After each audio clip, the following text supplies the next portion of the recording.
Agriculture Minister Dr. Maisel Lamprine Lingdor informed the House during the ongoing budget session that the production figures for broomsticks in the state in 2022 to 23 was 66.831 metric ton, 75,680 metric ton for 2023-2024, and the estimate for 2024-2025 is still being finalized. She said this in response to a query raised by UDP MLA Lakman Rimbui. She informed that the Chief Minister is ensuring the creation of a Rs 100 crore revolving fund to assist farmers during stressful periods, adding that the government is actively promoting and assisting farmers through the CM Assured scheme launched on February 10, 2025.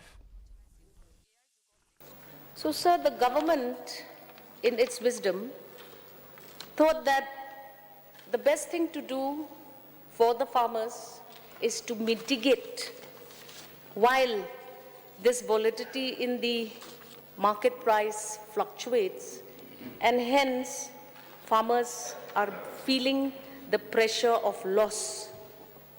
So, sir, we have also ensured that we engage in improving the value enhancement of brooms, sir.